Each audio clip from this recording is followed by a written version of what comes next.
Olá, sejam bem-vindos ao programa Sociedade e Direito, programa da sua TV Universitária, canal 14 da Multiplay. Esse programa é gravado no estúdio Manuelito Eduardo Campos, aqui da Faculdade da Grande Fortaleza. Hoje, nós convidamos para debater conosco e fazer uma conversa o Dr. Inocêncio Uchoa. Dr. Inocêncio, que é conhecido aí das lutas estudantis do final da década de 60, 70, também hoje um advogado atuante da classe sindical. E para isso nós vamos debater um pouco sobre a ditadura e sobre o momento que foi vivido naquela época. Dr. Inocêncio, seja bem-vindo ao nosso programa, é uma honra, uma satisfação tê-lo aqui conosco. Honra grande minha, Hamilton. Sem dúvida, eu já de cara quero agradecer o seu convite e o convite da Faculdade de Grande Fortaleza para esse debate sobre as questões contemporâneas, as questões da época do regime militar, que de fato são importantes que a gente possa debatê-los, né? Que a gente possa... Eu acho que a minha geração, inclusive, eu sempre tenho dito isso, a minha geração ela deve um pouco à geração seguinte, a explicação, as informações melhores, a juventude não sabe muito bem o que aconteceu. Por isso eu acho importante sempre que esse debate venha acontecer. Eu recordo que algumas posições dizem, não vamos mais tocar no assunto, por exemplo, do nazismo ou do fascismo. Não. É importante que se toque em alguns temas difíceis, alguns temas dolorosos, inclusive a ditadura também, para que a gente não venha a repetir. Doutor Inocêncio, conta para a gente um pouquinho como é que foi naquela época, nos bancos da faculdade, doutor que foi presidente do Centro Acadêmico Cláudio Bevilacqua, da Universidade Federal. Qual foi a situação no momento do Centro Acadêmico quando eclodiu, já tinha eclodido a ditadura em 64, quando o doutor foi presidente do Centro Acadêmico, né? Então, como é que estava o banco da universidade naquela época? A minha geração... ela entrou na universidade depois da ditadura. Eu entrei na faculdade em 1965, já na ditadura militar, e naquele momento já havia uma indignação muito grande no país. A população, os brasileiros estavam inconformados com a ditadura militar, que tinha rasgado a Constituição, tinha imposto um regime que a população não aceitava, mas que tinha que suportar, não é? E, claro, os estudantes que são classe média, né, são mais esclarecidos, tiveram melhor capacidade de se reorganizar e lutar contra essa situação. Claro que você começa se indignando com as questões da própria universidade, no caso. A faculdade que não tem professor, ou que o professor não tem a boa remuneração, que falta papel, que falta não sei o que, falta aula. Essas currículos escolares, isso tudo faz parte de um processo. O restaurante universitário era sempre uma reivindicação muito grande. E aí você começa a discutir essas questões e lutar por elas, e acaba descobrindo que essas questões são interligadas nacionalmente, elas não são isoladas. Não tem nada solto. A Universidade Federal, a Universidade Federal ela está dentro de um contexto, ela jamais terá verbas suficientes se não houver políticas públicas que tragam um outro sistema para as universidades. E aí você, de repente, se encontra num terreno mais geral. Os estudantes começaram a descobrir que a luta pela uma boa universidade, fazia parte de uma luta mais geral para que o regime flexibilizasse, para o retorno da democracia e para um crescimento econômico que levasse a população, que resolvesse o problema da população. Porque também não bastava só crescer economicamente se a população fica excluída desse crescimento. Ou seja, essa ideia desse novo pensamento de um grupo isolado, bem, diga-se de passagem, de querer a volta dos militares, a volta da ditadura, essa ideia de que na época tudo funcionava, que isso, que aquilo outro, isso é uma falácia. Ao contrário. Na verdade, a ditadura militar, na época do Médici, principalmente, houve um crescimento, chegou a 10% ao ano o crescimento do Brasil, 2 ou 3 anos. Mas esse foi um crescimento artificial. Foi um crescimento à custa de uma série de investimentos infraestruturais que o Brasil começou a fazer, o regime militar, mas à custa do endividamento externo. Totalmente à custa do endividamento externo, e essa conta tem que ser paga. E foi paga. Essa é a famosa dívida externa brasileira, que foi paga depois do governo do Luiz Inácio Lula da Silva. Que, diga-se de passagem, inaugurou um ciclo de desenvolvimento econômico com distribuição de riqueza, de grandes feitos de infraestrutura, né? sem endividamento externo. O Brasil não deve nada ao Fundo Monetário Internacional do período, ao contrário, até pagou isso daí. Então, achar que na ditadura militar, logo em seguida começou a ter inflação, a inflação subiu muito. E, principalmente, não tinha liberdade. Você não tinha o direito de votar. Quando teve algum direito de votar, foi só para as capitais. Não se podia votar para presidente da República. E havia toda uma legislação que tolhia o cidadão. O cidadão não tinha direito de sindicalização, tinha, mas o sindicato era controlado. Eles queriam dar uma certa máscara de democracia quando restringiram, através do AI2, criaram só 2 partidos, né? O MDB e a Arena. Não, claro. Nós temos a democracia. Sim, né? Claro. Era uma farsa. Então, é impossível você acreditar, é até inacreditável que determinadas pessoas queiram a volta do regime militar. Volta do regime militar é a negação da democracia. Como é que você pode... A democracia é um valor universal. É um estágio civilizatório. O mundo veio do feudalismo, depois passou para o capitalismo, ainda com algumas dificuldades. Aí teve muitas... se livrar das monarquias, né? Dos governos absolutistas. Dos governos absolutistas, das ditaduras, do nazismo, do fascismo. Né? Isso foi um estágio alcançado. Hoje não tem muitas ditaduras mais no mundo. O próprio União Soviética, o Stalin foi derrotado.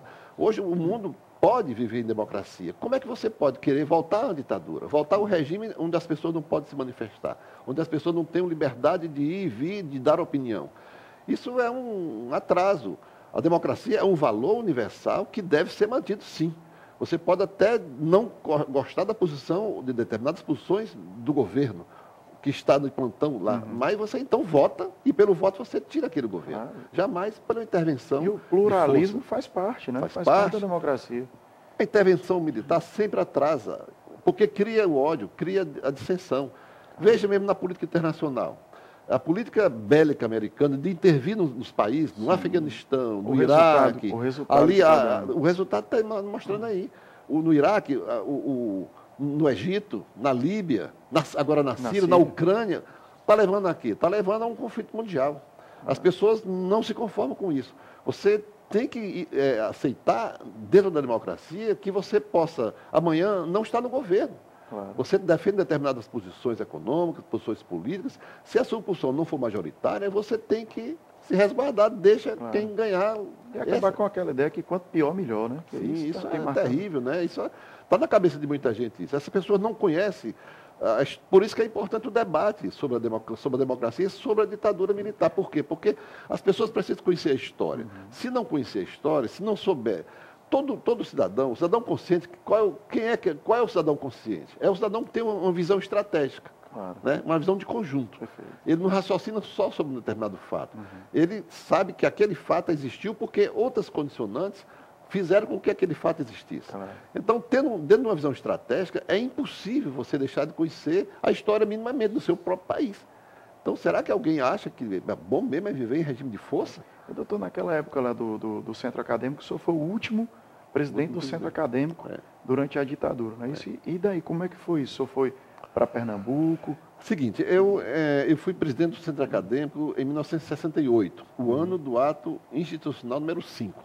O ano terminou com as 5, né? É o ano que não terminou. O ano que não terminou. Pois bem, no final do ano, em 13 de dezembro, o governo baixou as 5. Foi um golpe dentro da ditadura militar, a direita radical não se conformando com uma certa flexibilização que havia no pensamento daquele momento dos militares mais abertos, não se conformando, deu um golpe militar. Com a tentativa também de fazer cessar, né, de acabar mesmo, derrotar o movimento de massas, o movimento popular que estava acontecendo no Brasil. Os estudantes, especialmente, estavam muito mobilizados. Mas não só os estudantes, já haviam setores operários em Minas Gerais, em São Paulo do Rio, especialmente, que já estavam se organizando e estavam contestando o regime. E aí veio o AI-5. O AI-5, então, colocou todo mundo na clandestinidade política. Né? Pelo AI-5, os diretórios foram fechados, alguns foram invadidos, fechados, e as pessoas foram procuradas. Eu mesmo já estava. Porque antes tinha havido um congresso da UNE, né, em Biúna, no estado de São Paulo. Eu participei, eram 800 estudantes, todos fomos presos lá em São Paulo. E depois disso aí, a auditoria militar, porque gerou um processo penal militar, na auditoria militar de São Paulo, já se foi decretada uma prisão preventiva de 70 estudantes do país, eu fui um deles, e já estava com essa prisão preventiva, veio o AI-5, então, com o fechamento do diretório, todos fomos para a clandestinidade. E quem pôde sair do país, saiu do país, outros foram para outros estados, todo mundo foi se esconder em algum lugar. Uhum. E eu fui para Pernambuco, eu fazia parte de uma organização também que lutava contra o regime, e então fui mandado para Pernambuco, militar lá na zona da Mata Açucareira. Uhum. E depois de um ano nessa situação lá de clandestinidade, fui preso e processado pela Lei de Segurança Nacional, como todos os demais, e condenado. Fui condenado a 1 ano de prisão. E sendo preso naquela época da ditadura, teve todas as consequências. Teve todas as consequências. Né? Claro. Caiu na rede ali, era peixe. Todos fomos brutalizados, fomos espancados, todos nós fomos torturados. Isso é uma história longa, né? E a história também conhecida. Dependendo digamos assim, do nível de gravidade dos atos que se praticou, da intensidade, da organização, porque existiam organizações de luta armada e existiam organizações que não aderiram à luta armada, que era o nosso caso. Claro. Eu fazia parte de uma organização que achava o seguinte, que nós queríamos realmente fazer uma revolução popular nesse país. Só que a gente achava que naquele momento nós não tínhamos força militar para enfrentar o governo, claro, o regime militar. A gente precisava reorganizar o movimento de massas, né? Reorganizar os sindicatos, reorganizar os movimentos estudantil, que a população, a imprensa voltasse a funcionar. A gente lutava por uma democracia para que na democracia nós pudéssemos discutir, ampliar as nossas posições. Na verdade, a luta era pelo bem maior também da liberdade. Da própria liberdade. Da própria liberdade. Então, claro, você não está num processo de luta armada contra o governo, a sua prisão também se reflete dessa forma. Mas, de alguma forma, todos nós, na verdade, a gente não era nem preso, nós éramos sequestrados.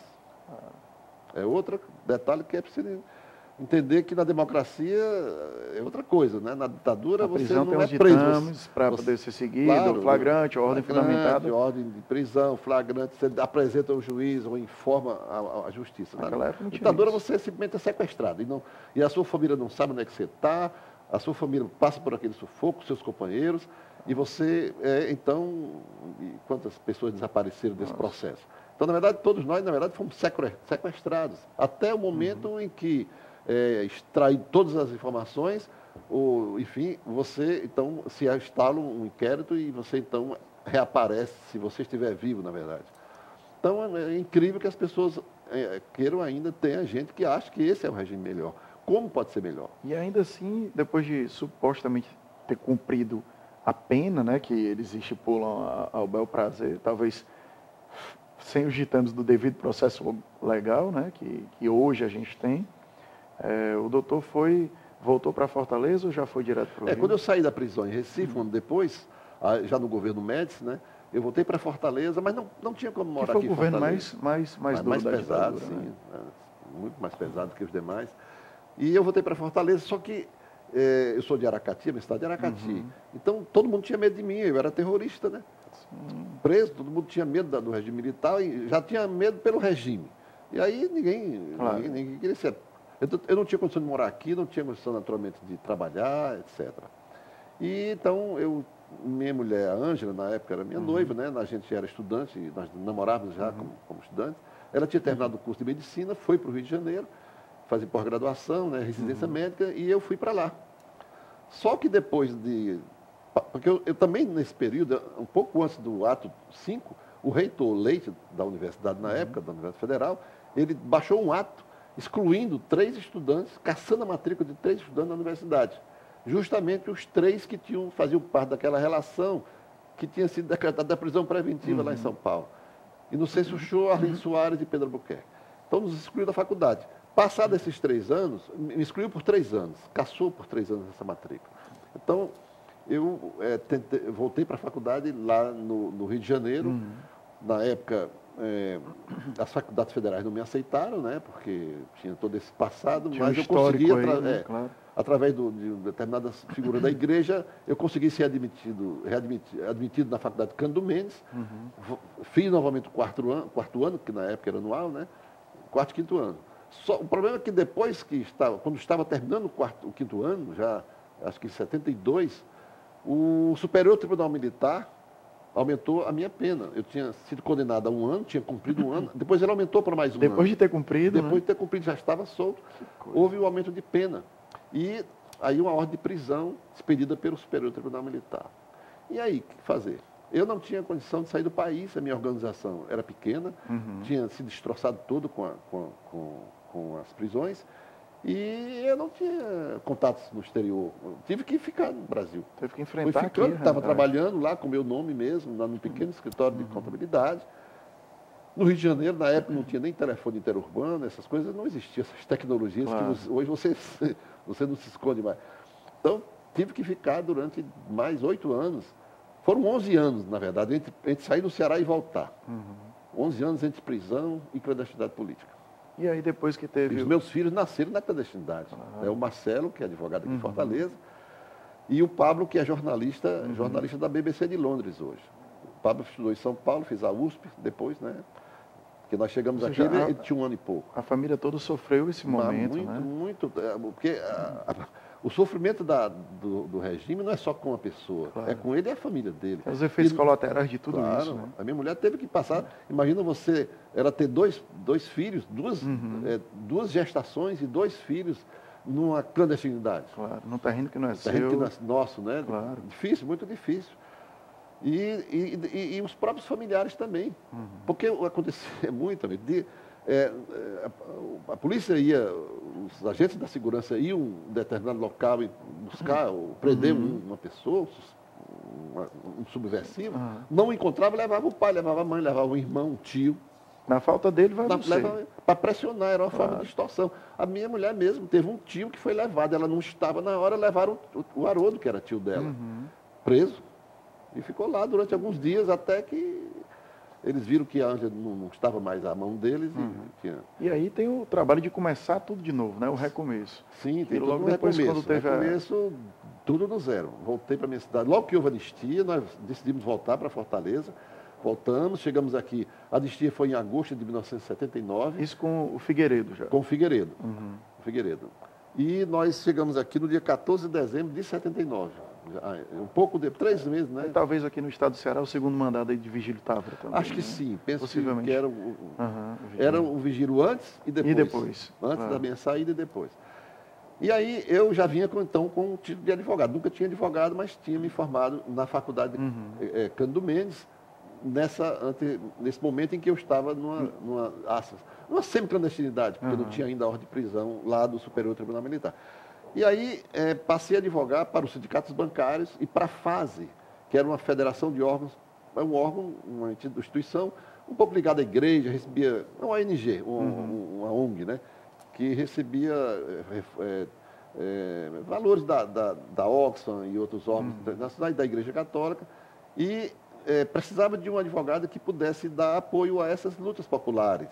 Na época tinha havido aqui para fazer a Avenida Zé Bastos, ali tinha uma favela, a favela Zé Bastos. Aquela favela ali, ela foi expulsa. E naquele momento que a igreja, o Dom Luiz Lochaide, à frente, a Igreja Católica deu muito apoio àquela população que estava sendo expulsa, enfim, não tinha advogado para atender. Eles não tinha acabado de ser aberto o processo de anistia. De anistia, mas mesmo assim... O pessoal ainda com um pouco de receio, não tinha quadros, tinha poucos advogados.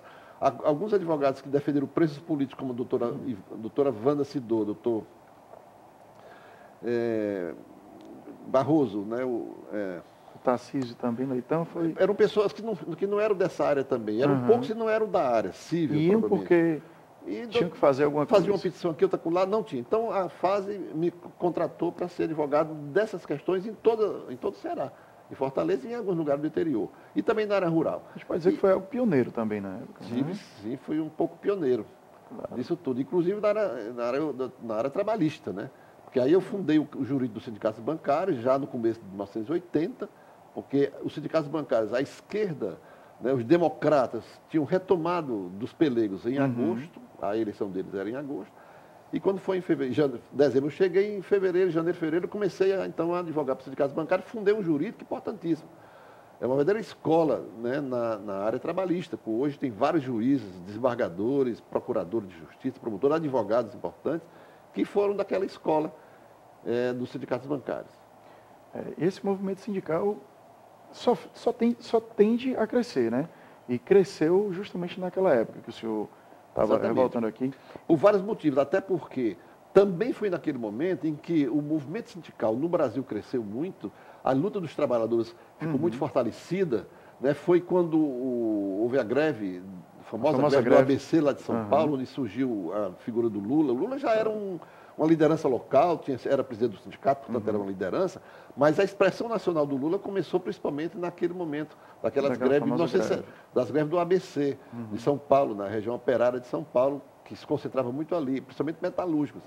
E aí, aquela greve de São Bernardo, aquela que encheu o estádio, né?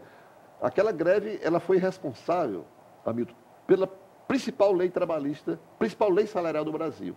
Eu não me lembro o nome da lei, acho que era 6.900 e qualquer coisa, eu não tenho mais memória, mas naquela época os trabalhadores conquistaram uma legislação que nem agora na democracia a gente consegue. Conseguiu. É o seguinte, era um reajuste automático, né?